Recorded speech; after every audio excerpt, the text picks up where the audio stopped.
Pop out chat.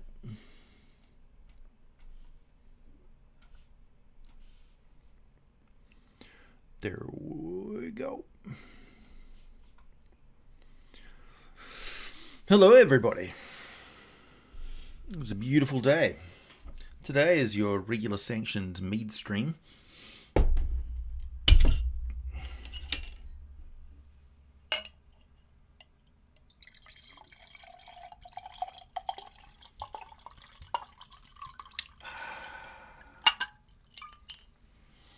This is actually my first batch of mead that I made.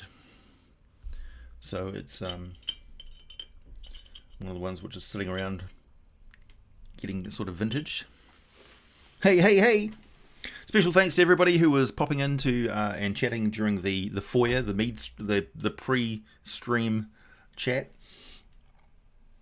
and giving lots of good ideas and having conversations.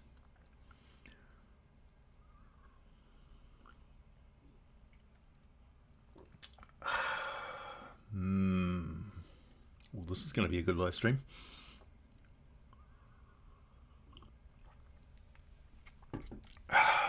It's 9 AM over there. Special thanks to everybody who's been signing up with Patreon lately. There's been a real uptick over the last couple of months with Patreon. I don't know why, but thank you. Time to... I've already cracked open my cheese. This is a Puhoi Valley Blue Distinction Blue. Established in 1983.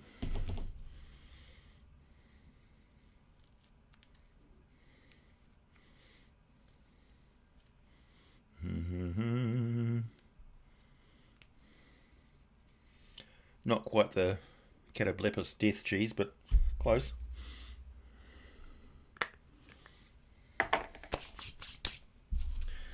Let's give this a go.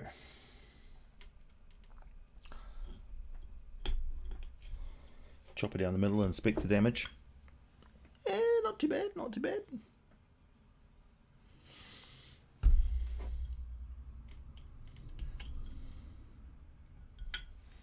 Cheers. Woo. Right on a spicy bit.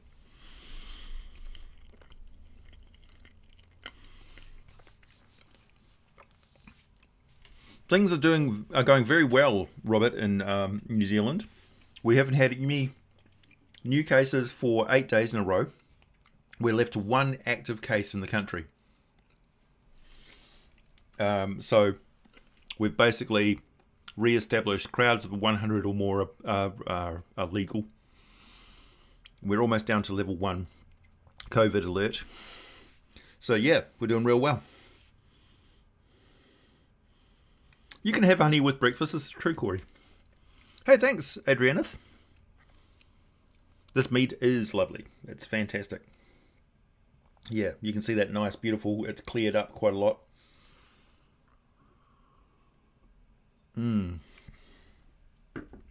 Hello to California and everyone. Mead potions. Mead is life. Yeah, it's true.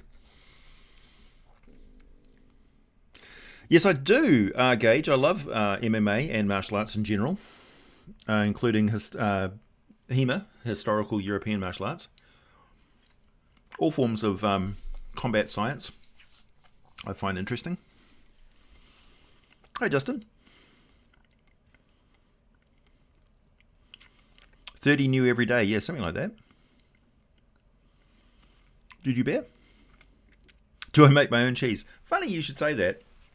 My dad and I have got a pact going at the moment where I make the mead and he makes the cheese.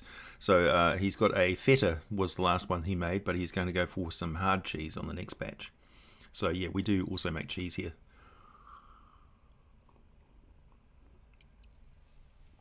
What are you cooking, Shakescan?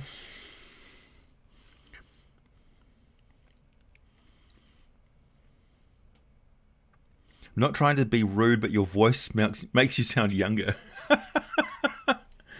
Why, thank you, youngster. There, maybe I should throw in some more Deckard Cain. A Roderick Cube. Stay a while and listen. How long until I get my Tilt 5? Same time as anybody else, I'd say. Was there any cheese that I don't like? Well, actually, no. No. There was one Castilian cheese that I didn't particularly like because it tastes like concentrated sock, but that's about it. Well, yeah, pronunciation, Adrianeth. Hey, Spike. You only dabbled in mozzarella making. Mozzarella's not easy to make, though, is it? Stay a while and listen.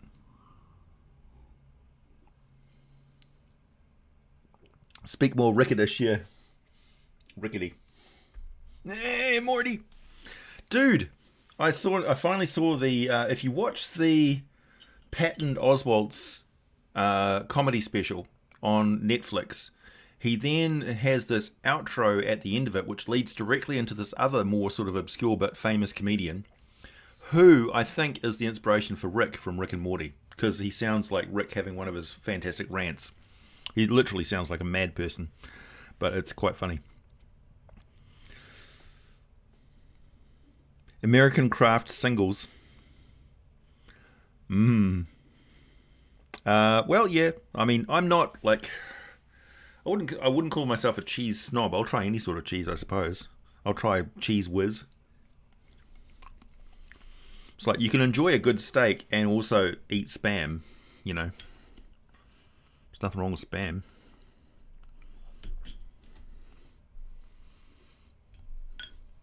Christopher Lloyd, no. No. No, it's some other guy.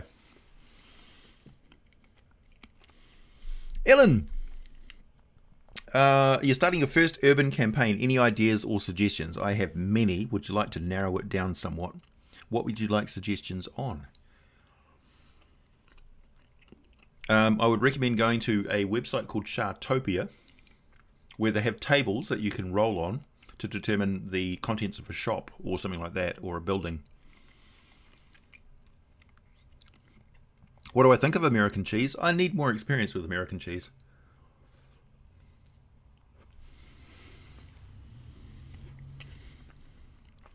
Hey, thanks, Robert.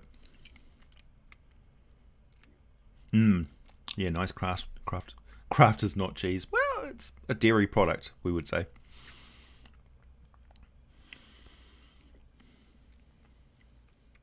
Thanks, Robert. AJ, I forgot to ask this earlier. Here in the US, we recently celebrated Mother's Day, and I started thinking, if Demogorgon was on better terms with the Queen of Chaos, what would he do on that holiday? I'm thinking a trip to... I'm thinking they would team up to beat up another Demon Lord, and then split the spoils between them. But, yeah, it's a moot point because they're never going to be on good terms.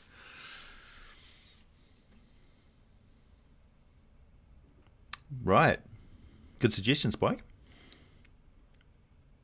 Chokers, yep.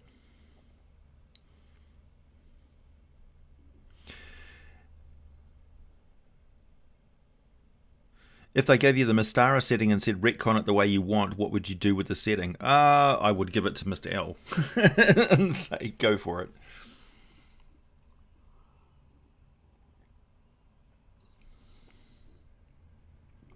I have heard of that Demon Lord. Yes, my Moonring. Yeah, exactly. So I've got some printouts while I was doing research on Gold Dragons. I was delving through many different works. And I've got the sheet here from the Forgotten Realms monster book from 2nd edition for the Inquisitor. So I'll be doing some undead videos. I've also got the mutant underground race, the Chitane, or Chitine. How do you pronounce it? Chitine? Chitine. Chitane? I always say Chitane for some reason. Chitine. Or is it Kitine? Anyway, they've got a video coming up. Also, on that same sort of theme, Living Web is one of the fun creatures that you can encounter down in the Underdark. What better creature to be lurking around in the ruins of the remnants of a Chitine building?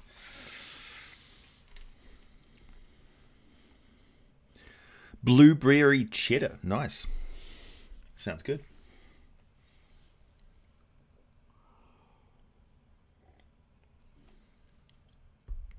Spam, eggs, and rice. Unfortunately, I can't eat eggs.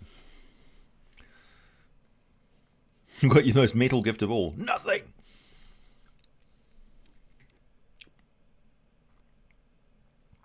Bring down that Pazuzu Asmodeus relationship, yeah.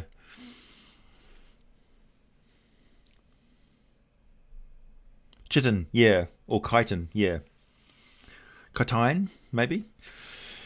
And my friends, thank you, Pataris. My friend's 5e homebrew game, Steampunk, we have a monk inspired by Bartitsu? Batizu? Is that what you're trying to say? Nice. Or is Batitu a figure from history? You'll have to inform me. Living Wall, yeah. I mean, there's lots of obscure monsters to cover. But those ones just sort of struck my interest, mainly because I've had requests from viewers to do the Inquisitor and the Chitine. So I'll be doing those because they've asked me to. And I'm doing the Living Web just because I want to. Because I think it's cool. Yeah, no eggs, unfortunately. I can't eat egg whites. They give me a mild allergic reaction. Like a histamine reaction, but not a bad one. Not like I need a shot in the arm sort of thing. Boy, this cheese is good.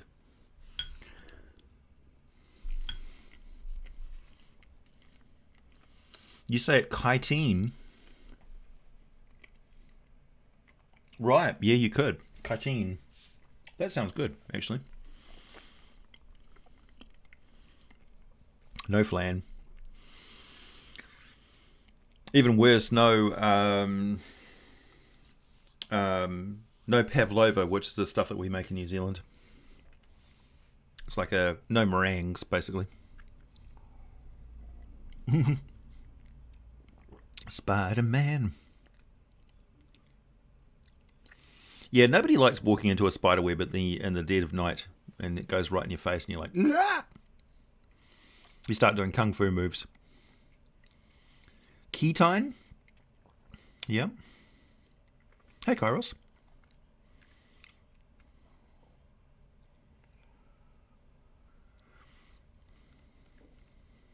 No eggnog, yep. I can have things which have got egg yolk in them. So mayo that's just made with egg yolk I can have. I'm fine with mayo. Whole egg mayo, on the other hand, is the devil. Yeah, Hungry Fangolite, I am going to be coming at you with some catastrophe dragons as I kick off, because obviously the gold dragon is coming up. That's a video where I get to talk about dragon lore as well, and talk about the sort of the deeper aspects of running a dragon encounter and how to include them in your campaign. So it's more of a, not just talking about this is what a gold dragon does and this is what its attacks are and blah blah blah. It's more like, this is the gold dragon, this is the encounter with a gold dragon, this is the living breathing gold dragon and what they're like and what their motives are and what it means to stand in front of one as a human being. So that sort of stuff, as well as the deeper implications of what their lair effects and things can actually be capable of in the game world, and when you're running a campaign, how you can make better use of those to, outside of combat, to drive the story of your campaign. So that's what I'm really interested in with those dragon videos. It's not just to do this is, the secrets of dragons that or what they don't tell you about gold dragons sort of stuff, but a deep dive, to give me a chance to really go into depth that I didn't do on the first run at the dragon videos so long ago when I first started doing videos on my channel. Soul ice cream for for demons, nice. No meringue, yeah, I know. Yes, it's still considered canon if it only appeared in a dungeon magazine. It's still canon. It's just like one rung below, but it's still part of the literary work, so it's still included.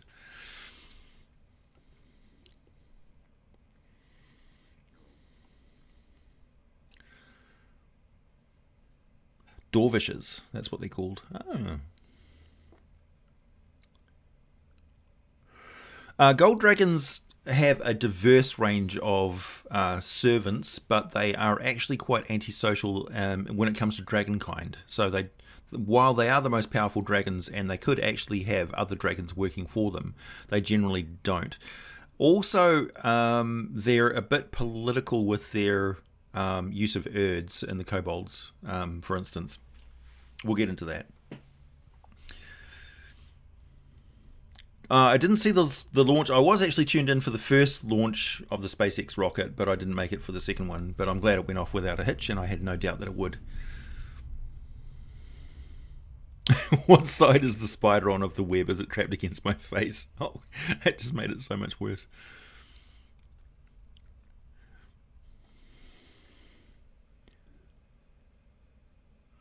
Bartitsu is a mixed martial art popular around the same time as Sherlock Holmes was being written. Oh, okay, that one. Right. Cool.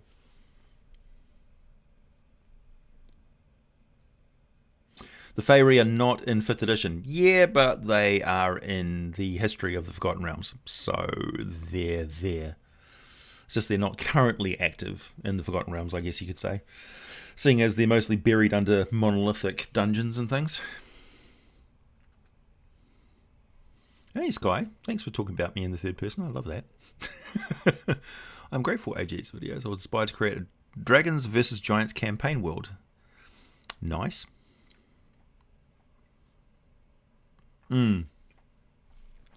Yeah, just because they haven't talked about something in a while doesn't mean it's not there. Who is winning the Draco Giant War? Well, there's the dragons, and then there's the giants, and then there's the... because they have their own internal politics and conflicts. And then, of course, when they go up against each other, it's catastrophic. I don't know what Umvor is up to in the realms these days.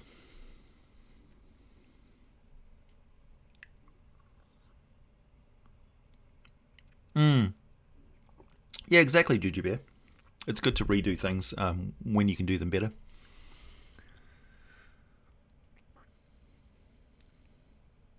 Ooh, Mitchell. I occasionally dabble in Warhammer, and when I do, I play Necrons. What's your favourite part of their lore, or the lore, and or what do you have to say about it? I absolutely love the idea of the Necrons and the fact that they're living metal, like their souls infused into this metal, and just the whole aesthetic of them and their whole attitude of like their like I would like to see a crossover between Necrons and the undead of D&D, like the dark powers, and also the Phyrexians from Magic the Gathering as well, and have that all combined somehow into being like this apocalyptic thing. Hey, thanks, Kickass. Hey AJ, please welcome my friend Dan in here and add another country pin to the map, Israel. Shout out to Moosh, the best low intelligence character. What barbarian do you know is convinced he can do... What barbarian do you know is convinced he can do magic? Hello, Dan from Israel. Well, let's see. Mostly it's like they're nega magic, so they don't believe in magic, or they believe they're immune to magic because their gods protect them, or like rage is actually a magical force that can like their willpower is sufficient to break through enchantments and stuff, so they'll literally walk into a magic wall or barrier and push their way through. Yeah. Thrug the Barbarian, of course, is one of the most famous barbarians of all time. But sometimes it's just like bloody-minded violence, which just outdoes the magicians because they're just not used to that level of mayhem. Good example is Conan fighting against the Mirror Wizard. How many homebrews have I written? Oh, a few.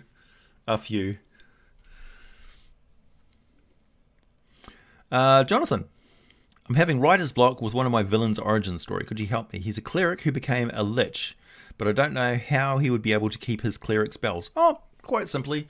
It depends on what sort of god he is. Like, if you haven't determined what sort of god he follows, then if he's following a somewhat iffy god, some of them are okay with liches.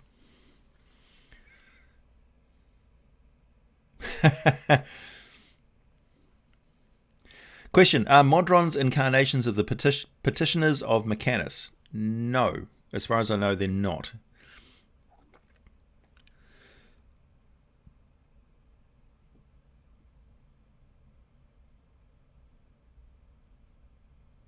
Ugh.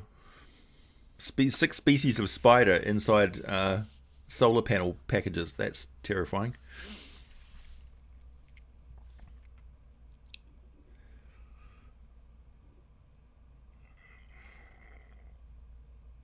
When are the character classes videos are coming? Sporadically and rarely, because I don't know. Like, I know they're popular and everything, but I always have trouble getting motivated to do the character class videos because I always feel like it's you're walking out, like, the amount of work that goes into those videos, and getting into the mindset. Like, I literally have to think like a druid to make a druid video. Or think like a warlock and things like that. Also, we're getting into the territory of clerics and things like that. And for instance, if I'm going to talk about the cleric character class, I'm not talking about the mechanics of the cleric. I'm talking about every type of cleric you can be in the Forgotten Realms with multiple different pantheons. So, and also, I really don't want to step on people's toes when it comes to what they see as clerics. So it's, you're threading a needle sort of thing. And my intention is to inspire people who want to play a cleric, to show them that they can play a cleric their way, to show the potential of the class. So it takes a fair amount of in the background cogs going in my brain and working up to it for a series of months to get to the next one. A priest of Crom. I think Crom's spelt with a K, is it? What's more complex, draconic politics or devilish politics? Devilish politics, for sure. I cast axe. Yeah, what's your primary defense against wizards? Charge. Get in their face with an axe. It's hard to wave your hands around when you don't have arms. The party didn't figure out he didn't have spells until 3rd level. Nice. Hey, thanks, Robert. Sequel, what would Vector and Aceric do on Father's Day? I don't think they actually they actually acknowledge their living forebears anymore as liches. That was a great scene, Conan versus Mirror Wizard. All an illusion. I quote that wizard so many times. Doppelganger infection in the city is always a good theme.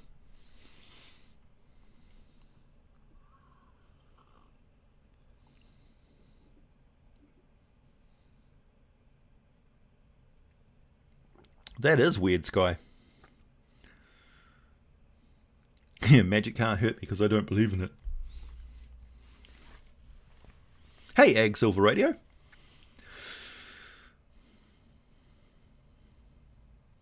Yeah. There's some confusion about the difference between Slard and petitioners and stuff. Like, were the Slard originally Chaos stuff petitioners? Maybe they were. It's hard to say. Like, I like to think that your organized system of the afterlife kind of breaks down when you get to the chaotic plane of limbo. It makes sense, right? That there wouldn't be a hierarchy there. That makes a lot of sense from an orderly point of view. Like, the moment you impose any sort of sensible system on limbo, it breaks it apart and does something different just to spite you, because it's chaos. What sort of monsters would you put in an urban campaign that I wouldn't think about? Well, it's hard to say. So first of all, you get through the obvious ones. Otyugs are fantastic. Any sort of killer vine or fungus, slimes, molds, vermin, rot grubs, intelligent lice or bacteria, Ghosts, ghouls, golems that have run amok, alchemical accidents that cause people to turn into monsters, mutations, mongrel folk. What else? Living spells. Lots and lots of undead.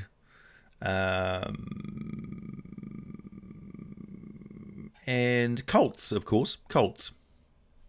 Can't go wrong with cults.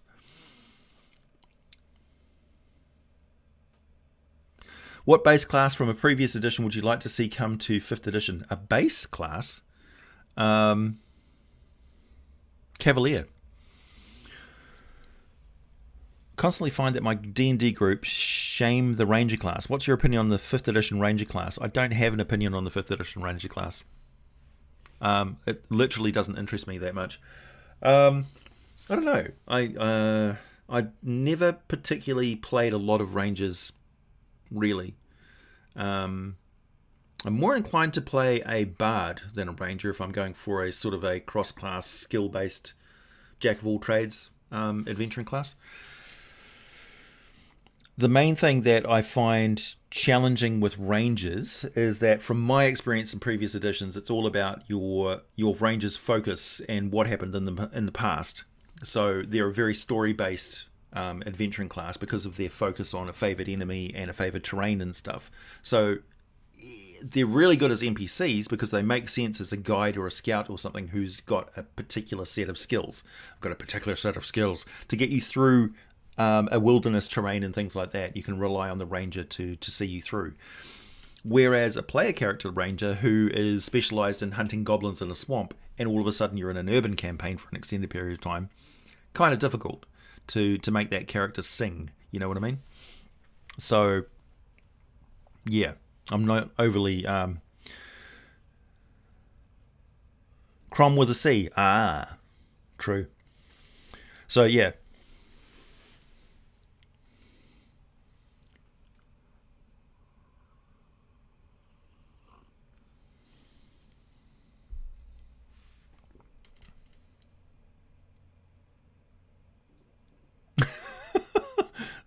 Mark, most fun spell you ever created. Mine was Inner Delusionary Thoughts of a 0-level Peasant.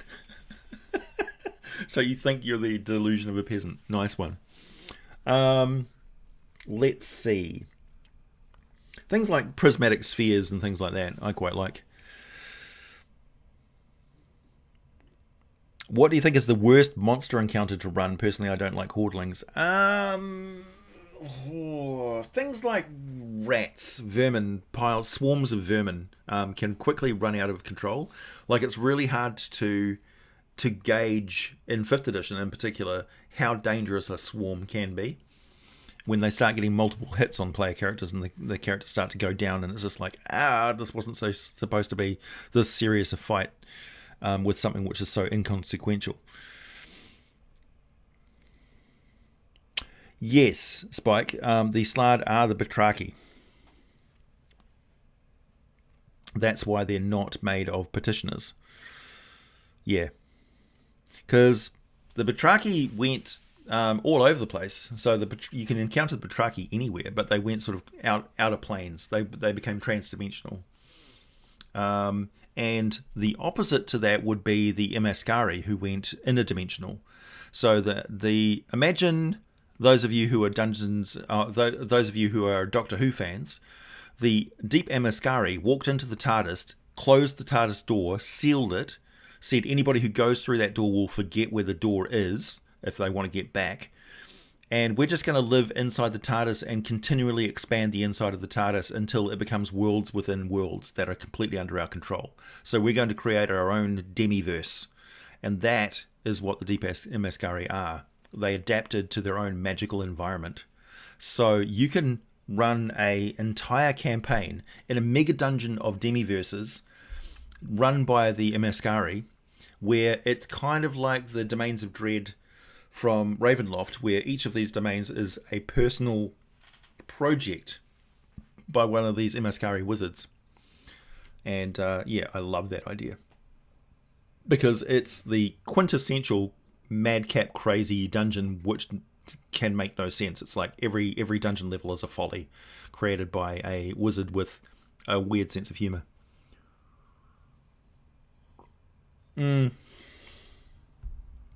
Yeah, true, Spike. Also, demons who can endlessly gate in other things were a real pain in the ass, and I can see why they limited that in the current edition.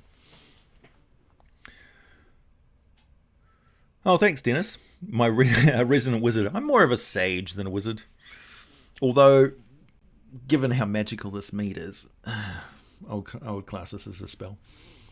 Spell-like effect.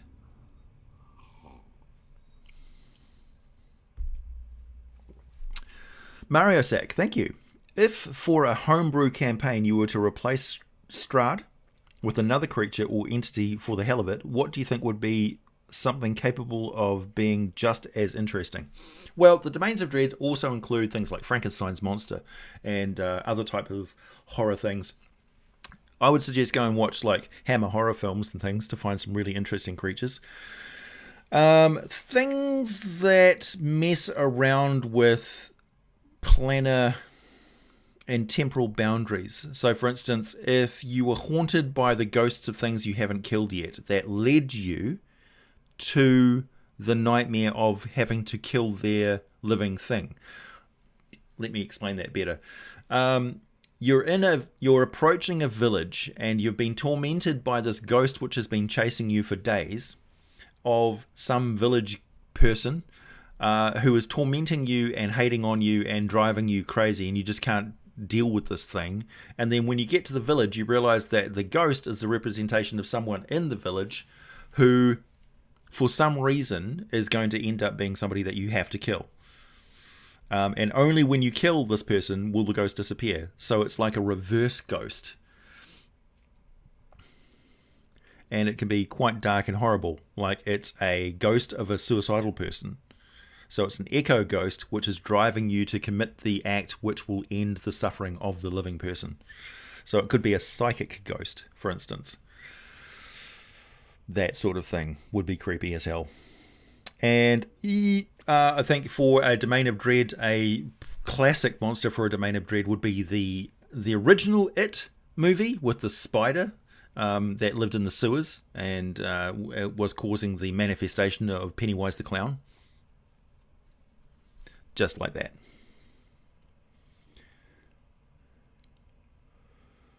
The Domains of Scary, yeah.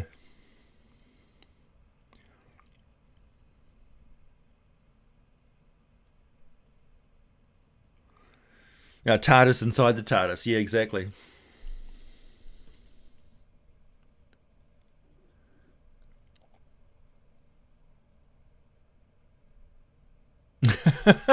It's true, Robert. Yeah, there's a definite Time Lord feel, a vibe to the Deeper Mascari.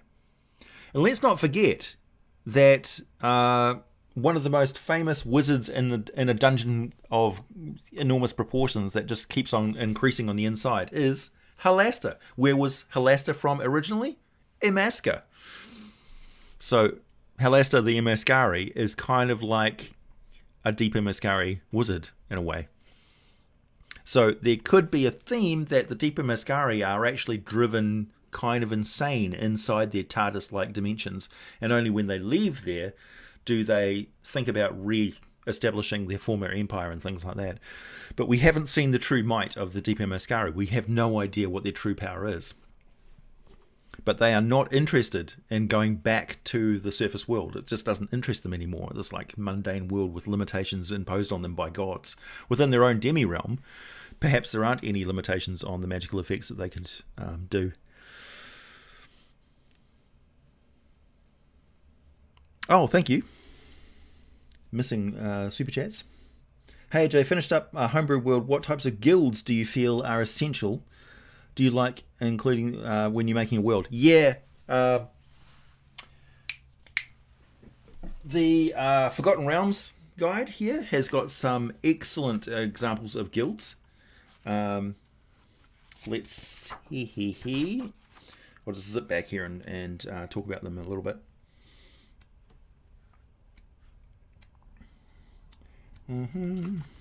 Guilds. So what do guilds do? Does anybody mind if I just read this out? Because it's really good. Guilds in Cormier is a perfect example of how guilds operate throughout the continent of Faerun. They publicise rosters of their members in good standing, basically backing up the work that those members will do, and the members pay fees and things like that to the guild. So it's a tick of approval and a guarantee that their work will be backed up by other members of the guild. So for instance, if one guild member builds an awning on your shop and it collapses, another guild member will come in and fix it free of charge. So there's that.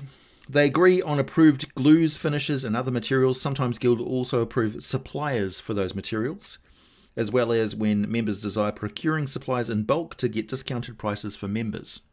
So they set up preferable trade agreements and things like that. They provide warehousing of materials, storage facilities for members, including safe houses, and secret storage for members, including clandestine smuggling operations at times. They maintain, with the agreement of the Royal Court, precise and public definitions of objects, sizes and amounts used by guild members in their trade. That ensures that one member's firkin or ell is the same as another's. So a standardised measures and weights and practices. They support indigent retired guild members, usually by a monthly measure of grain, ale and meat or fish, and a few coins in lieu of such supplies. Plus they provide them sometimes with venues that they can go and stay and get meals and things.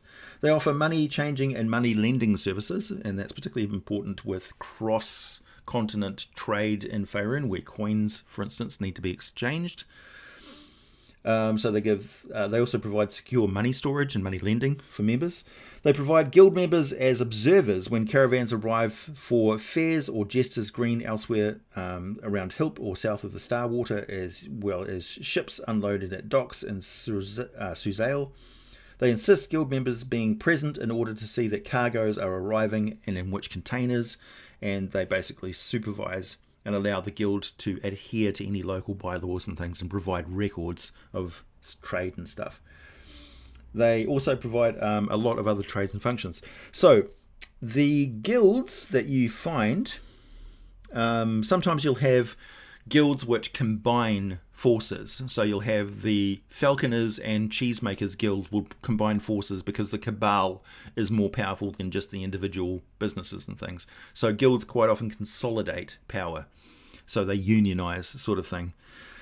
And that gives them more political clout and also business clout, because they can pressure other businesses and make sure that their markets are competing in a way that works for the benefit of everyone who lives in that area. Let's see. So, what guilds have we got here?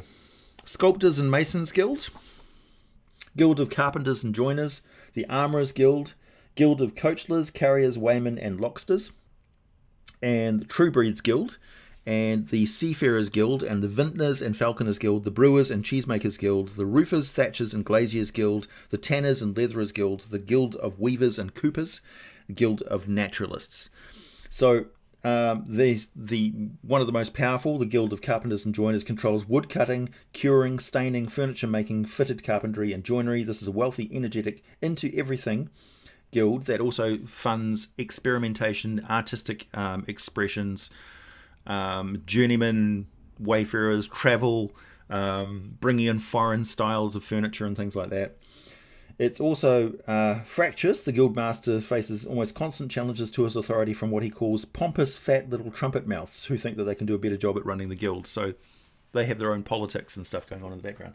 So they are fascinating and definitely a part of urban play that I would recommend you enjoy and adopt.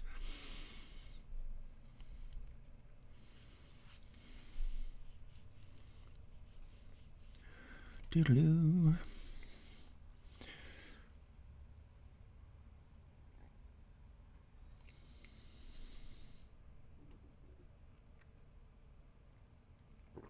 Got to catch up on the chat.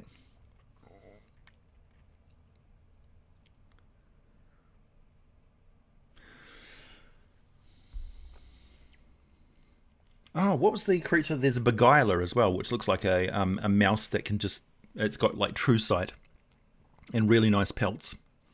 And they're mainly just used as an ingredient by spellcasters.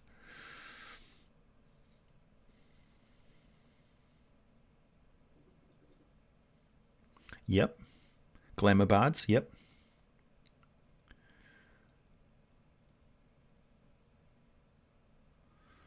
That's true, Spike.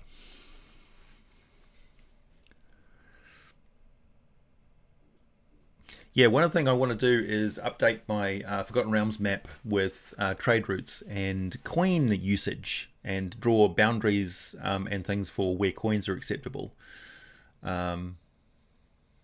Particularly like around the Sea of Fallen Stars.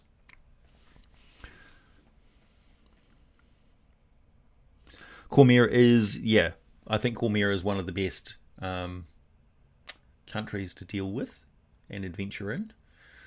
Just has a really good vibe to it. Mead for the mead god.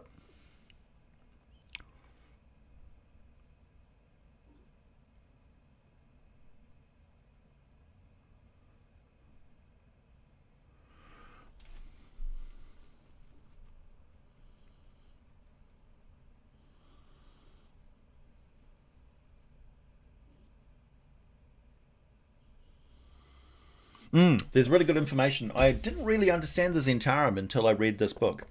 I cannot recommend this book enough. So it really gives you good insight into the Zents, their organizational structure, and the reason they exist in the first place. So, yeah.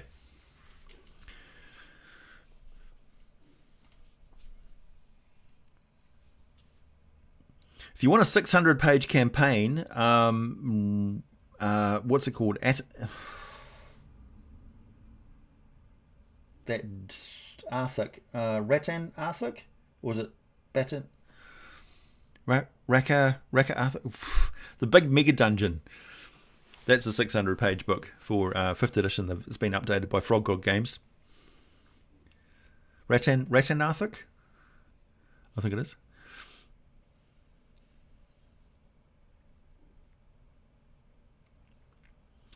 Yeah, the DM's Guild is actually where you find a lot of the material, the update material that they're introducing for the Forgotten Realms. You won't find probably, I don't know, Wizards of the Coast aren't putting out any official like sourcebook thingies apart from adventure paths and things. And I think we might be going up into the north a little bit further, but it's hard to say.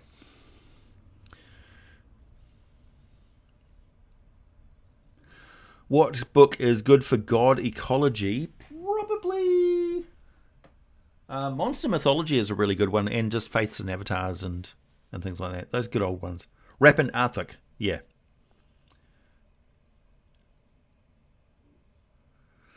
Tollis, yep. Oh, for 5th edition. That's a huge, huge one as well.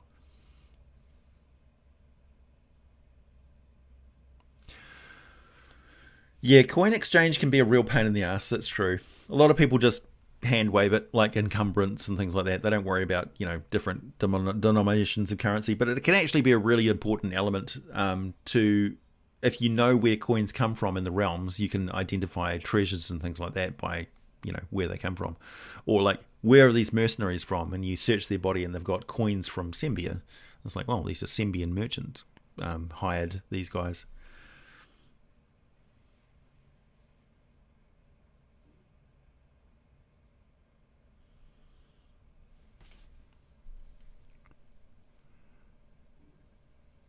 How would a Fey Ancestry Sorcerer work in 5th edition? So I actually had a really good description of, somebody was asking me on Patreon about the Fey, because don't forget, anybody who's on Patreon can ask me any questions you want and I'll answer you as best I can. And also you get preferential treatment for video subjects and stuff that you want me to make. So never feel any hesitation reaching out on Patreon and messaging me if you are a patron on anything that you want. Game related. So what's it like in the Feywild? What is the Feywild actually like? What are the Fey Lords all about? Okay, so imagine Strahd was not trapped in the demi realm inside the these nightmare demi realms that he's trapped in, but when Strahd went to the prime material plane, he brought Barovia with him, and it manifested around you suddenly and weirdly. Like all of a sudden the famous features of Barovia would appear in the landscape around you. It was a crossover, and it would feel surreal, like you're walking through a story, a dream. So the elements that you know about Strahd would suddenly be appearing around you, and you're like, when did I walk into his realm? But at the same time, you're in familiar territory. You're in your own backyard sort of thing. But these elements Strahd has brought with him. Baba Yaga is a perfect example. When Baba Yaga's hut shows up, there's also other Fey creatures which travel along with that. So the entire retinue of Baba Yaga's story comes with her. So you could, another example was somewhat more ridiculous, but that I gave of when the Wicked Witch of the West shows up in Faerun, all of a sudden the path that you're walking on, which before was a cobbled road, is now yellow bricks, and you encounter flying monkeys flying overhead and things like that. So elements of, or you're whisked from one plane to another via a tornado that comes out of nowhere. So elements of the folklore that builds up the mythos of that character, that's what makes them a Fey Lord. So the story of that plane is like the Feywild is a bit closer to the outer planes, the astral plane and stuff. So folklore, belief, and mythology is part of the physics of that world. That's why when you go to the Feywild, it feels like a dream. And when you come back from the Feywild, your brain goes through the process of forgetting it because it feels like you've woken from a dream. But for the creatures that live in the Feywild, the landscape is this primordial forest where it's just unchecked and grows to its full potential. But moving through it is this mythology and story mingling and moving through itself as the Fey Lords move around and go about their business and their politics. And of course, their politics are playing out these stories. And how do these stories interact? Like, how does the story of Snow White and the Seven Dwarfs interact with the Wizard of Oz? You know, it gets really crazy. So you can do all this sort of stuff. And that's what the emphasis of the dark and ugly Unseelie court is. It's the dark aspects of fairy tales and things like that. It's the wolf being split open and the grandmother being pulled out, or it's like the big bad wolf hunting the three little pigs and things. It's the dark stories and the scary stories and ghost stories. It's the stories you tell around the campfire, you know, old Mag of the swamp and stuff. Whereas the Seelie court is the great stories, the wonderful, beautiful, poetic, lovely, romantic stories. And that's really what it comes down to.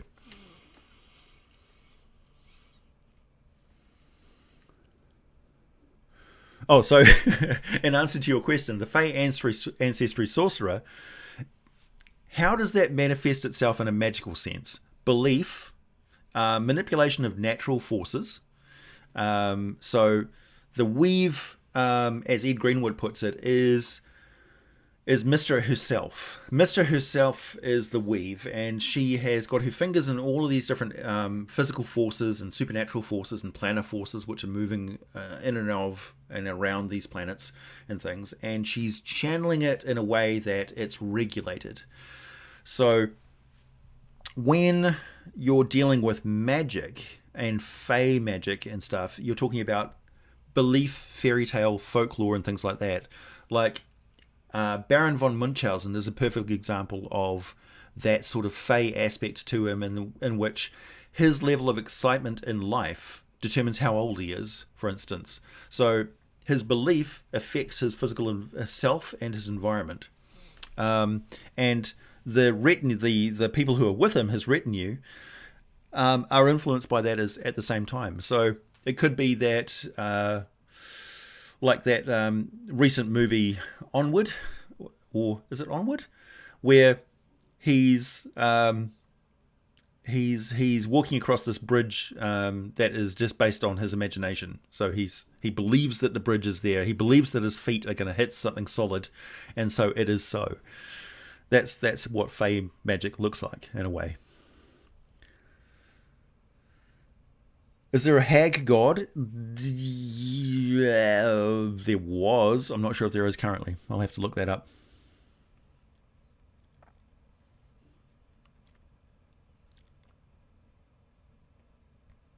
I haven't seen WebDM's video on the Feywild yet. I'm sure it's good.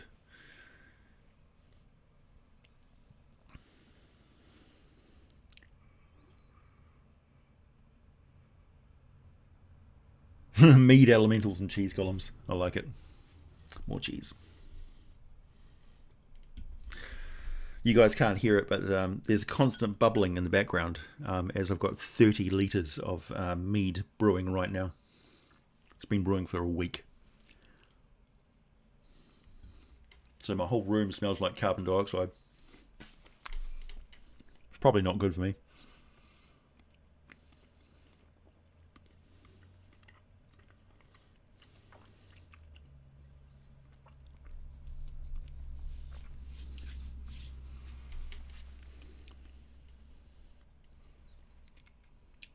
Making a beer run.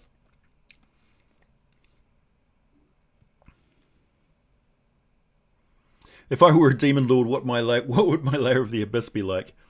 Let's see.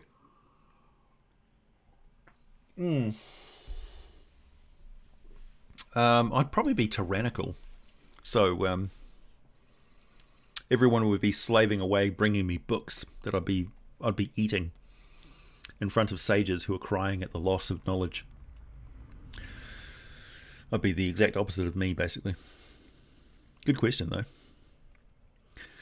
How would a fey creature feel moving through the material plane? Like things are static and set and solid and drab and unchanging and unmoving. It's like they feel about the prime material plane the same way you feel about plastic fruit in a fruit bowl.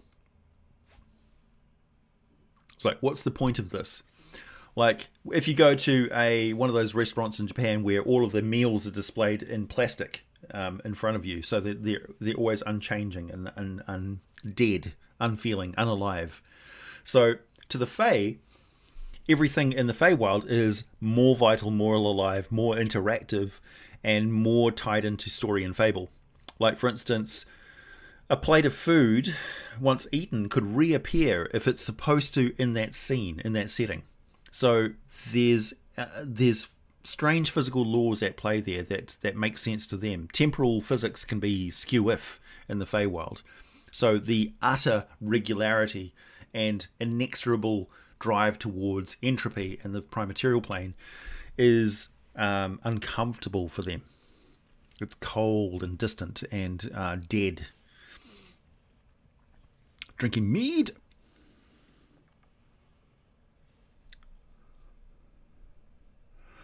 Lolth doesn't have her own weave. Shah has a shadow weave. I don't know if Shah's weave got it affected. I'm pretty sure the shadow weave has been torn apart and reassembled at some point as well. But bear in mind that these weaves are manifestations of the gods themselves. An elemental, nice. Tea beer.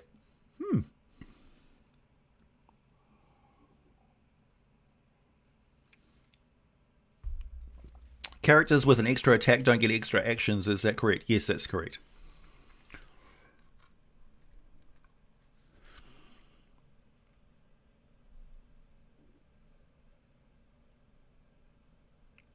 Jonathan Strange and Mr. Norrell. I haven't seen that one yet.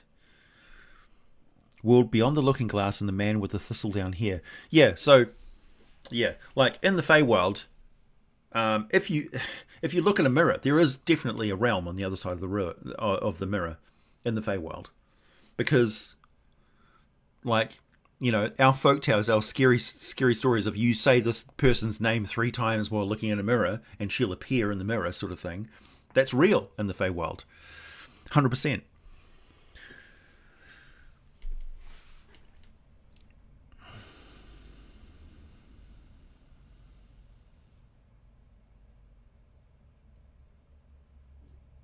Yeah, that's how they feel, exactly, Adrianeth. I'm bored and I want to go home. Yeah. Need some indoor plants. I do actually have some indoor plants in the room next door. If I moved plants in here, they would probably go crazy with all this carbon dioxide.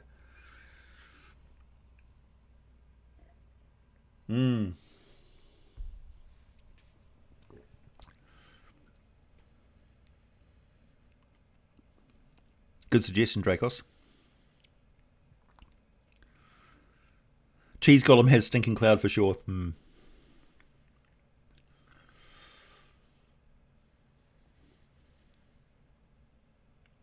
I'd say to Thor's refilling horn of beer, or tankard.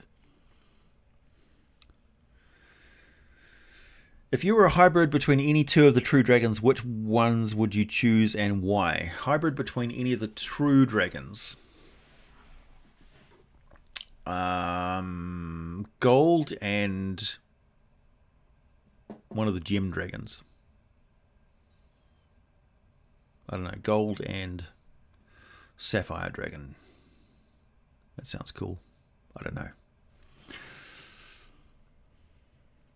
Carver tea.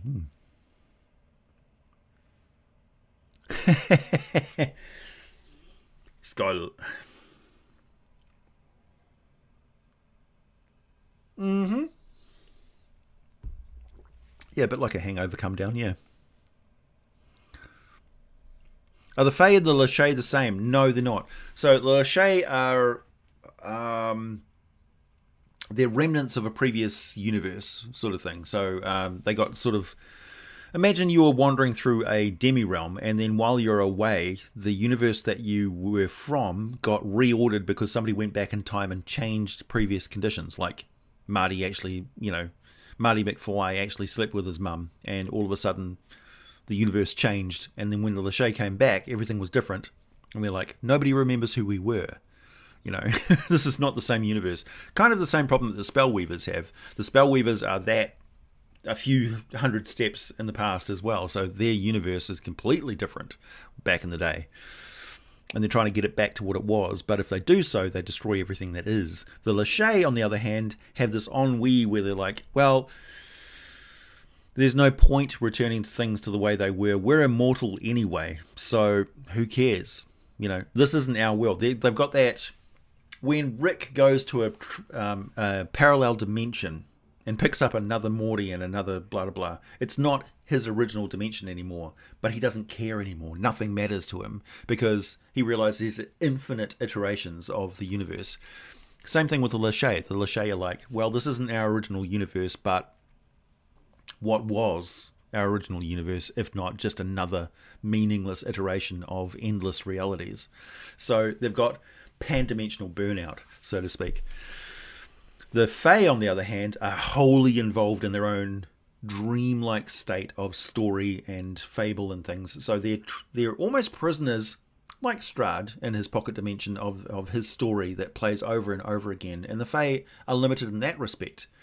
So there's advantages to being a prime material being, and there's advantages to being a Fae being. You can be a Fae being and you can be immortal and live forever in this story, but it never ends, sort of thing. Do I think the incunabulum... I haven't had a look at the incunabulum yet, Moonring. You'll have to forgive me. Bling Dragon, yeah. You'd be silver and brass?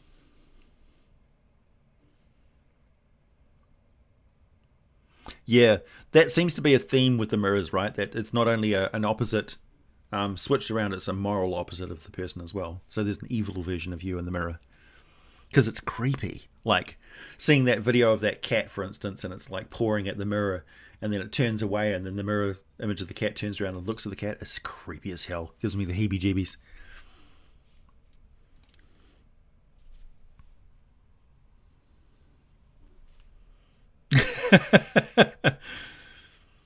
Lachey of the elf aboleths. Yeah, in a way. A civilization that lives on a city golem. Yep. A civilization that shrunk itself down due to a curse or magic to tiny size and lives in something else. That'd be cool. Like the Imaskari, the faction of Imaskari who disappeared by becoming tiny. And they currently live in the core of an apple. How many are there? There's millions of them.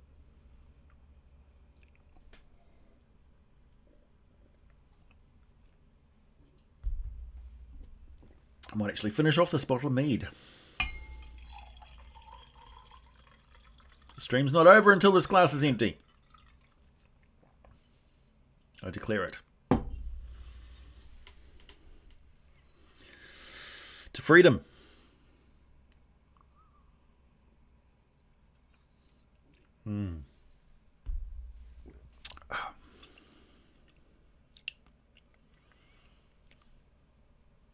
Yeah, well, the Sealy and Unsealy courts, of course, have their own motives and methods and things, and they've got their own drive. Dresden Files, yeah, that's really cool.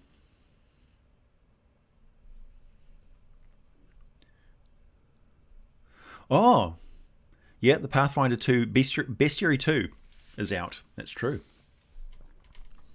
I'm really looking forward to the expanded Monster Manual books, which I've got on order and should be here soon. And I'm still waiting for the Border Kingdoms book. Hopefully that arrives any day. There's a few Kickstarters that are backed as well. Generally, I don't talk about the Kickstarters that I back because most of them are like files for 3D printers and things. And I'm very slack about it. Like I'm collecting the files for 3D printing, but I haven't actually done a lot of 3D printing with them, which is weird. Mainly because I don't want to clutter up my house with 3D printed terrain that I don't get to use because I'm living out in the boonies. When I move back to a city and things, I'll be printing out terrain and like playing in shops and things like that. But that's like a ways away. Who knows? Glug, glug, glug.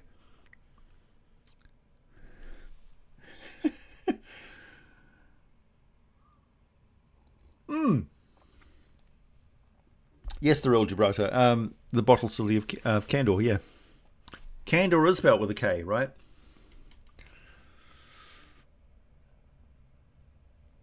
When will I do the rest of the Giants? I've explained this. I can't currently carry on with the Giant series until until a certain video game comes out, which I've got some lore in. And if that lore is actually present in that video game, then I'll be able to talk about it. But until then, I'm bound by an NDA, and I'm kind of OCD in that I want to follow a certain order of putting the Giant videos out. But I might just give up and like do other Giants in the meantime. So, for instance, the Mountain and Hill Giants, I can talk about them without impacting the Frost Giant video. To the Black Pearl.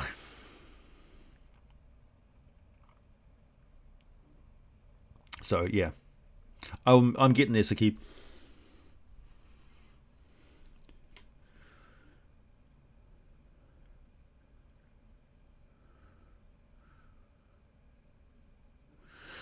How overstimulating would it be for someone who was born in the Shadowfell to be summoned straight into the Feywild? In a way, I don't know if you're very up to play with the 4th edition, but the Shadowkai, for instance, I don't know if they were always elves in 4th edition, but there are elves in 5th edition for sure. So they overstimulate themselves in the Feywild in order to, in the Shadowfell, in order to not fade away. So they become very focused and obsessive and kind of crazy and hedonistic, like taking poisons just to feel alive. So going to the Feywild, they're unleashed, where the environment feeds back on their emotions and they become frenetic. Kind of like the Krull from, is it Krull? Or something like that, from Ravnica, the revolutionaries and stuff, who channel rage and the mob and sort of thing. Thanks, Adrianeth. Besides Fomorians and random drow, what would you say is the worst threat in the Feydark? Being kind of stuck in my story I'm working on. Griggs, little insectoid and like parasite-themed fairies. One of the things that's quite surprising, actually, if you look at the fairies in the books and look at the sizes of the fairies this big don't really exist that much. Like even the Atomies, which are one of the smallest fairies, are like half a foot to a foot tall. So they're all actually a lot bigger than you think. They're all bigger than Tinkerbell. So yeah, but Spriggans who want to turn you to stone. to fit you into their perfect garden because they want everything to be fixed in place. So they raise gardens of basilisks and medusae and things like that. Grigs and things like that, which has got that sort of insectoid thing. So they look at you as just protein for the hive. Myconid, Fey myconids and things like that, who live in a dream and commune with evil flumps and things, that sort of stuff. So you can get really weird with it. One good example of that is groups from the natural world which were driven underground to the point where they hid in the Feydark, and they became almost a story of themselves. So their torment and history became folklore that became lost. So it's only remembered in fable in the Fey realm. So it's like, boy, there's lots of elements of hidden things in today's stream. Like it's an Imascari inside the Feywild. The movie Nightbreed, go and watch that for some inspiration. That's very much what the Feydark is a bit like. And also when Hellboy goes to the troll market, that's a bit Feydark as well. Could I make more homebrew monster videos? Yeah, when I'm inspired to.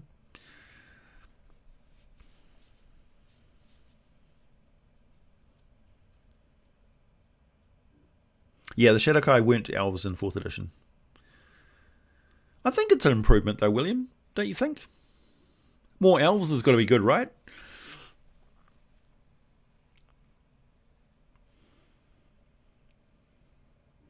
Yeah, exactly. Queen of Hearts from Alice in Wonderland is a perfect example of a tyrannical Seelie lord. Well, she'd be unseelie because of that physical mutation, that warping, right? So she's got this huge head on a tiny body. Off with their heads! She's jealous of everyone else's head.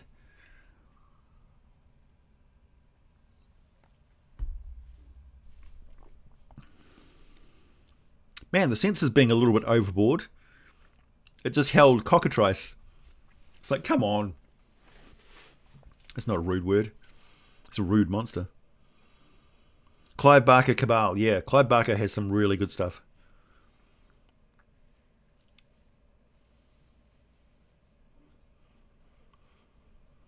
Yeah. Azeroth Rising. That's right. So it was like... they like the they like the Shadowfell version of the Coyote. The Coyote are the wizards who strayed into the Far Realm under the mistaken belief that magic would protect them from the corruption.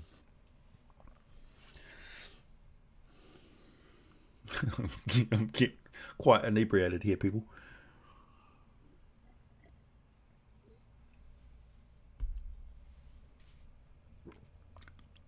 Janjevic, do I think there's still enough 5th edition monster to cover? Hell yes. Absolutely. Like, I could just convert 2nd edition monsters to 5th edition for the rest of time. There's so much to cover. A repeat of 2nd edition, 12,000 versions of elves, yeah. Like the Moon Elves, for instance, come from one ancestor that came over from the Fey into Faerun.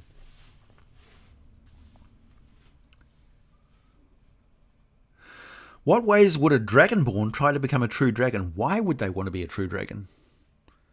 They have pride in their physical being.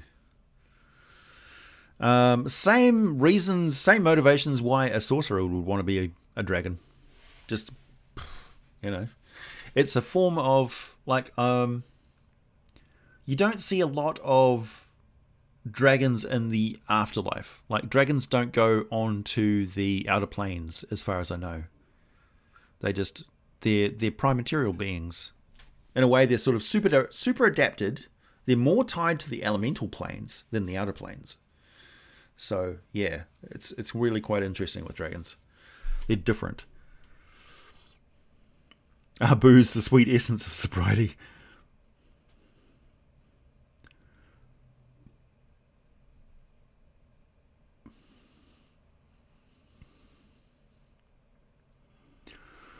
Yeah, I've read a few Barker books. Was it the one with the... Yeah, the one where you sort of stepped sideways to go to another parallel dimension was kind of cool. I love the idea of planar travel in D&D. It's always been one of my favourite elements of Dungeons and Dragons. Planar travel. I include planar travel right from the outset. Like, I don't think that you should restrict any form of, like, I know the popular sort of idea, and I think perhaps there's some old school D&D guys that sort of perpetuated this idea of, from this level to this level you should be doing this, and from this level to this level you should be doing this, and blah blah blah blah. I don't subscribe to that, really. I think if you're in a magical world where there's portals to other dimensions, you should be able to travel there at whatever level you are. So a first level character can absolutely have an adventure in the city of Sigil. Why not? Because people live there who are first level. So that's not how I think of my game world, divided up into levels of experience and stuff. It's just not the way that I roll. And 5th edition really plays into that quite well. Who knows what common animal is actually an immigrant from the plane of Shadow? Shadow Mastiff? The Shadow. Common animal. Displacer Beast? No. I don't know. Dryad? Mm-hmm.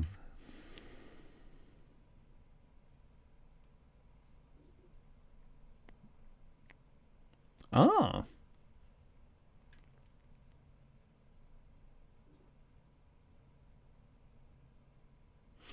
There's actually quite a few human subraces. Like the Deepa Mascari, for instance, are a human subrace. The Gith Yankee and Gith Sarai are a human subrace. In a way. It's like, actually, the humans are a subrace of another pre-existing race of creatures. We've lost their lineage, but humans are a subrace.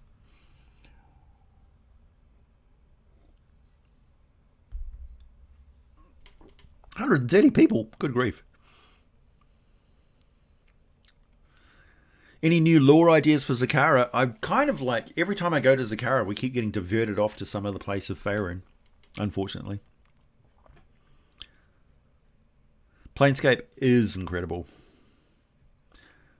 The Raven. Right. Of course, that makes sense. Cockatrice. I just recently... Oh, did he? I just recently read that some wild boars over in Italy destroyed and ate a big package of cocaine that was being hidden in the forest. I'm like, so it begins. Was it 30 boars, for instance? Thanks, Hoovgoon. Nice to see you. When the Dragon Rage mythal gone... with the Dragon Rage mythal gone, the chromatic dragons would want to resurrect their empires. Do you think the metallics would follow suit or not? Yeah, I think they do. I think that's their intention, for sure. Even Dragonary, yeah. Even like good aligned dragons, metallic dragons and stuff, are still, egotistical.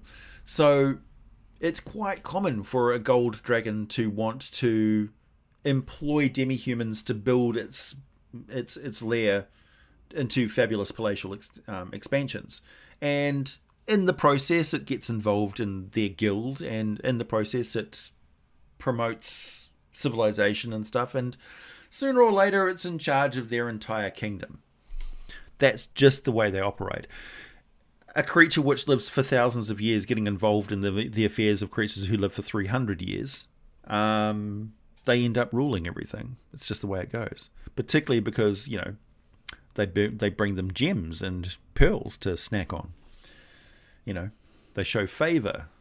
They manipulate weather patterns. They send information from one person to another through dreams.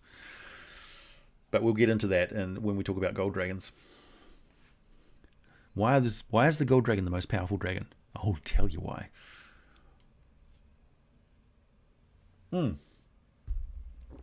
Sorry, Azeroth, am I missing some of your posts? Think you could do a joint video about Carsites and Netherese shades as a legacy of Netheril vid? Yes, for sure.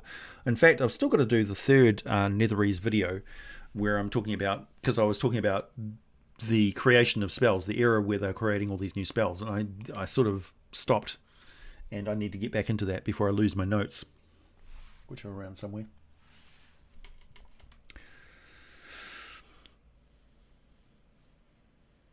Oh, that was...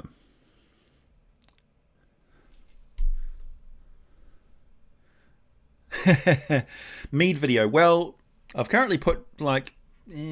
I suppose I could talk about the what methods I use to make mead. Maybe do that as the preview video for the next live stream. How does that sound? I don't actually use dire beasts that much. I'm much more likely to use extraplanar, alien, or mutated beasts. Dire beasts. Dire beasts conflict with my idea of a legendary creature. So it makes more sense to me that a legendary creature will pop over from the Feywild, and it will be, you know... a good example of that is Hogger from Azeroth. Hogger, this is my version of a dire beast. Everybody knows Hogger. It's a challenge. It's a low-level challenge. Have you beat Hogger yet? Sort of thing. And Hogger's always there. Every time you go to beat Hogger, Hogger's always there. So dire beast is like this pseudo-natural respawning legendary creature. It's sad when you kill a dire beast because you're killing a legend. You know what I mean? You're killing the patriarch or the matriarch of that entire species. If it's just a prehistoric bear, then it's a prehistoric bear. There's no reason to put extra tusks and horns on the thing. Dire creatures didn't really make much sense to me. I was just like, what? Yeah, they don't gel.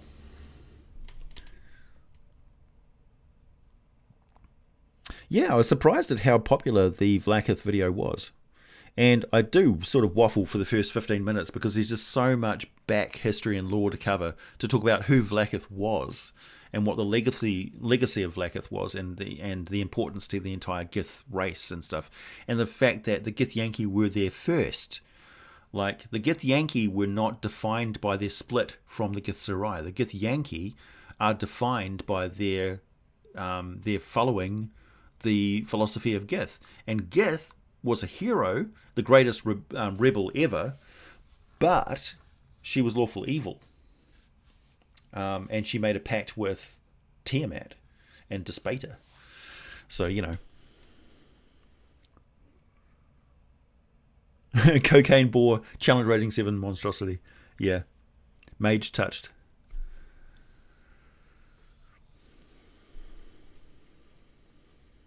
Dragons in D&D can be jerks, for sure. Some of them are okay.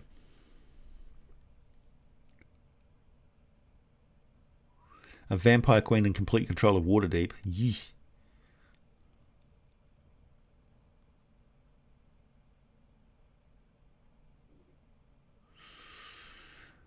Damn it, man. What do I think of the Knights of the Nine Hells?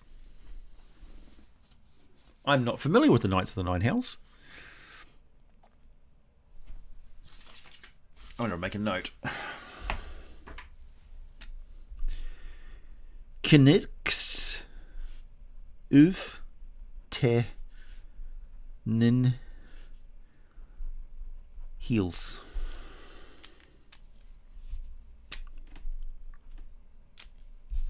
There you go. It's on my list of things to look up. I'm not going to be reading anything immediately after this stream, obviously, because my eyes are going to go crosswise.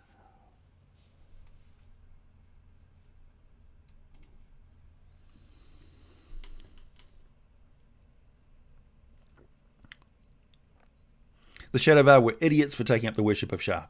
True. You can draw really awesome D&D art. Excellent. Oh, okay. Dire Weasel. Yeah. Yeah. So is Dire just prehistoric? Because if it's just prehistoric, then you can call it a cave weasel. And everybody understands what that means. More Gith videos? What do you want me to cover? Laryl is the Bamf? What's the Bamf? I don't understand what Bamf means. The Dread Pirate Roberts of Weasels. It's like the next biggest weasel is always the dire weasel. You killed the dire weasel. It's time to face dire weasel. It's like, didn't I already kill you? You're wearing the same eye patch.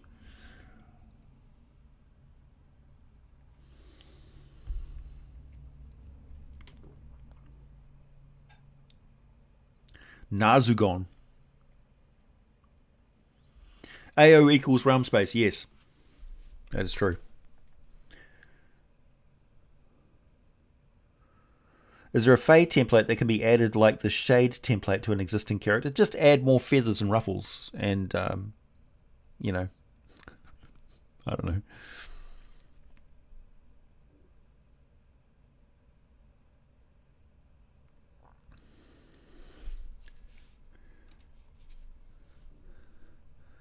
Boy, YouTube is holding some really, like...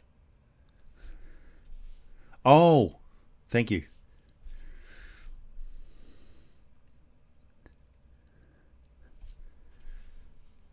Thank you.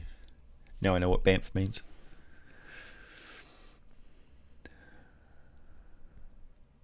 The garden is going well. In fact, I'm glad you mentioned that. Here is the mixture of seeds that I'm about to take out to the greenhouse immediately after this live stream, actually. Stumbling somewhat. So I've got a strange collection of seeds from afar. This is the Australian Atomic Heart pepper, the Bulldog pepper, and the Corno de Toro Rosso pepper. Those are all sweet peppers, not hot peppers. Hey, thanks to Wall. Whoa, thank you. Dire creatures don't make sense in a fantasy setting because they are not fantasy. Dire creatures were real animals that existed in the paleontological... Well, yeah. They were just thrown into fantasy because of whimsy. But cool name. Yeah, exactly. So they're... What do they call it? Cretaceous? They're Cretaceous? No, not Cretaceous. Is it Cretaceous? The era prior to the Paleolithic era. You know, mammoths, giant sloths, cave bears, saber-toothed tigers. That's them, right? Because saber-toothed tigers have got big teeth and stuff, and yeah. So various peppers, organic pepper, the golden Greek golden pepperoni pepper. I've got Chinese giant pepper. These are all capsicums, as we call them, or you would call them bell peppers over in the States. And the Kollros red. So there are a variety of different peppers, which I'm going to be growing up against the back of the greenhouse, up against the wall, because I've got a planter box coming out to the side. Then in front of that, I've got... those are mostly going to be to one side, and also in there I'm going to be planting tomatoes. So I've got the Andiamo tomato, I've got some Roma tomatoes, and I've got San Marzano tomatoes as well, which are going to be growing side by side. So hopefully some cross-pollination there, and get some really interesting ones. Then in front of that, I've got organic beets, silver rib beets. I've got some celery for cutting. I've got some leaf celery for salads. And then in front of that, I've got Italian longkeeper onions and sweet Spanish onions, which I'm going to be growing as well. Quite a few of those. So that's my side of the first greenhouse. And I've got the second greenhouse, which should be arriving about halfway through next month, after this coming month. So that's what I'm going to be doing this afternoon. Somewhat inebriated. Probably drinking more mead, because, yeah, as you do. Hey, thanks to War. Paleocene dire bears, dire buffaloes, dire wolves, just oversized versions of creatures existing today. Yeah, and megalodon sharks. Megalodon, sorry, not megalathon. Welcome to the giant donation megalodon.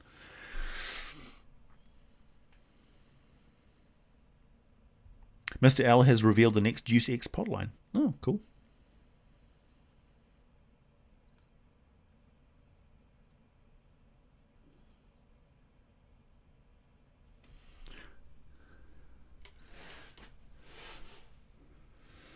Yeah, go get some sleep, everybody. Tomato, tomato. Yeah, the flat-faced bear would be considered a dire bear, for sure.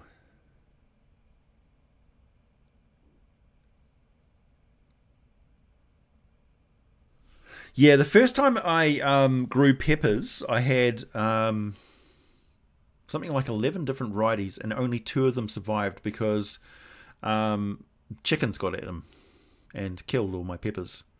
And I love the chickens, and they're awesome, but they're just bastards when it comes to seedlings.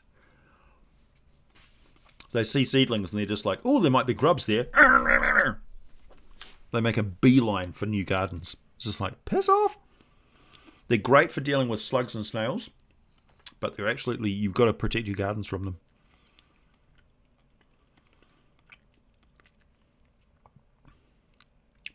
Night worker life. So yeah, the greenhouse is going well.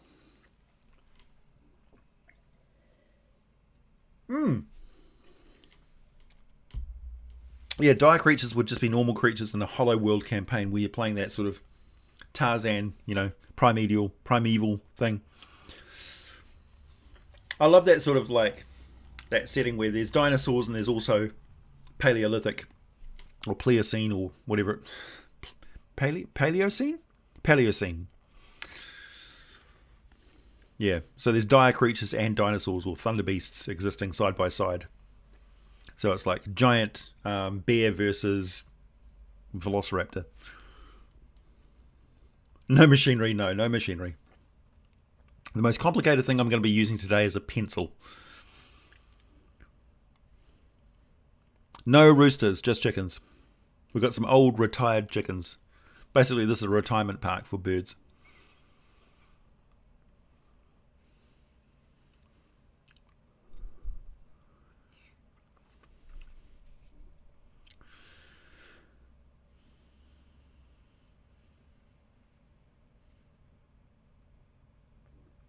Dire version of Komodo dragon in my neck of the woods, go New Zealand. What? Shah's Cycle of Night gets kiboshed and Mask resurrects, and Mystra resurrects, preventing Shah from taking over the portfolio of magic. Terrible thunder lizards, yeah. Cholt smackdown, yeah, exactly. A pencil can cause a lot of trouble. Want to see a magic trick? Ta-da! Yeah. No, basically a pencil for going doop, boop, boop, boop, boop, and putting seeds in there. That's what I'll be doing. All I'm doing today is sowing seeds. It's so simple. I just stand there and lean over and go boop, boop, boop, boop, boop. It's a good thing to do when you're drunk because you're overly cautious. Like you're overly want to get it just right. Like, how much space do I need between this plant when it grows? The answer is always more than you think. Thanks, Robert. Pleistocene era. Pleistocene era? I cannot pronounce.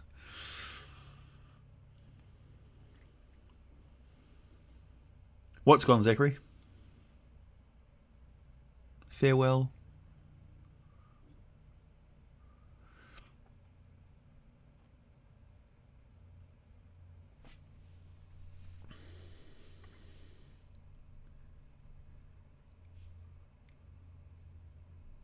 Did I miss something? Nope.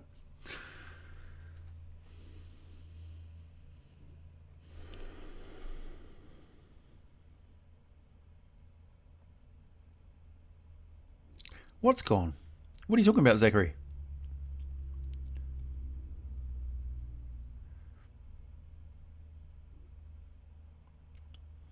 Megalania looks like a riding drake. Pleistocene. Thank you. You guys are so great. Dire chickens can use the stats for raptors. Yeah, exactly. Even more terrifying for some reason.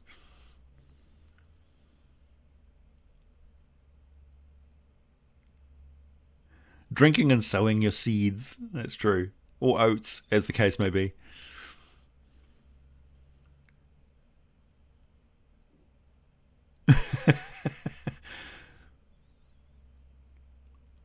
Dye a chicken hat.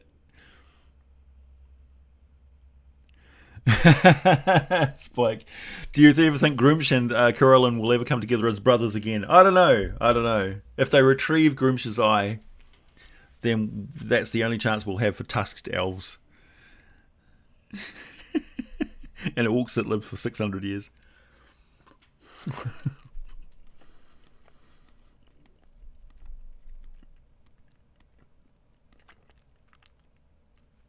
16 Stormcasts. Nice. What magic items would you find in a black dragon's lair? Evil ones. Obviously, they're going to like things for torturing people. So a surprisingly large number of healing potions. When you think about it. Weird and creepy things that are made from the skins and parts of other creatures. Things that involve trapped and tormented fairies. Dark shit. That's what you're going to find in a black dragon's lair. Do I think a Skulks player race would be OP? Nah, not really. Not really. I mean, what have they got, really? The ability to hide in cracks in the ground and shadow step. It's not that bad. It's no different from an Eladrin's Misty Step. Name for the stream. Unpronounceable stream, yeah. Right, everybody. Last couple of gulps.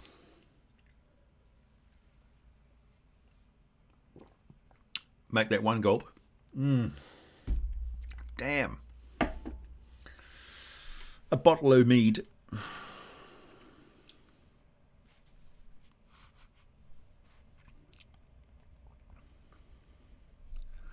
Yeah, there was lots to talk about the Feywild today. Nice. Chicken Nights. I love it.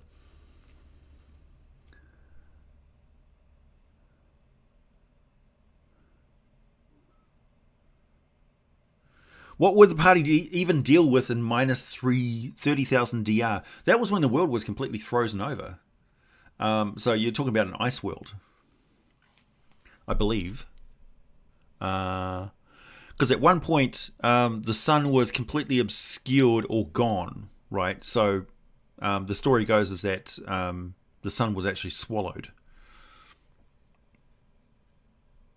A primordial ate the sun. The dragons will tell you that, let's see, from the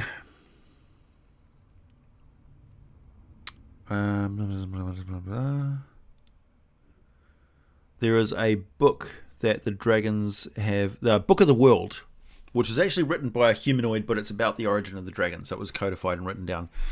And I quote, "The world was still flat, here before the beginning of time, before Asgarath, the world shaper, folded the cloth of existence into its final form. The world was flat, and above it hung the crystal sun that Zotha had wrought before Asgarath cast him down. Asgarath soared above the world and looked down upon it, and she saw that it was good." So in this one, Asgarath is female.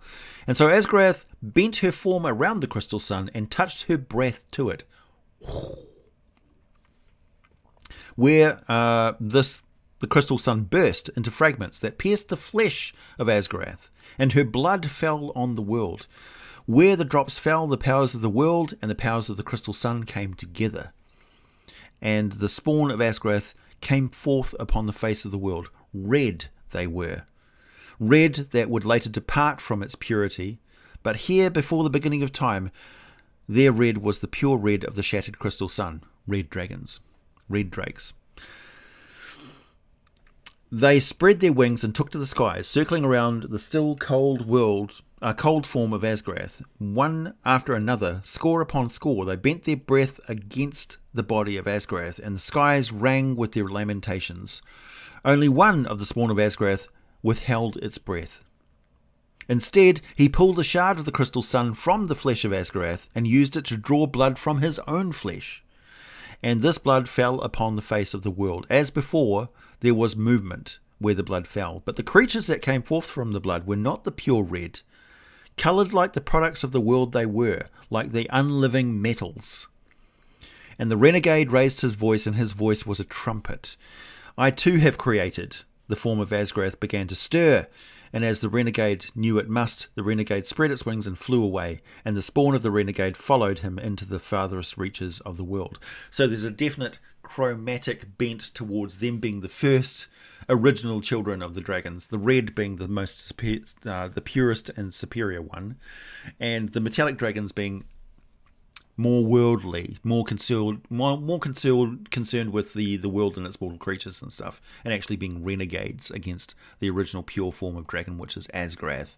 So all creatures are below dragons, and metallics who have empathy for these other creatures are beneath them. So there you go. I accidentally just got rid of the chat. There it is. You got your idea for the next big foe. Awesome. Dragons were flat earthers.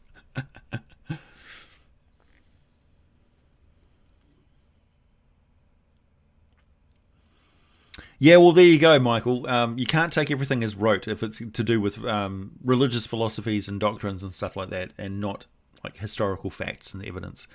Dungeons and Dragons is always going to be controversial and weird, and you're never going to get a complete and utter mono narrative. There's always going to be branches and different things which have got to do with religions and beliefs and things like that. And, you know, time travel and magic and all that sort of stuff makes it all confusing as well. So it's unfair to say, look, we want a coherent, consistent narrative. The timeline is always going to be really skew-iffy when you go back to the way back, because we don't know. It's all folklore and hearsay, and whoever you ask has got a different story. So whose story do you follow? The dragons? Humans? Elves? It's all different.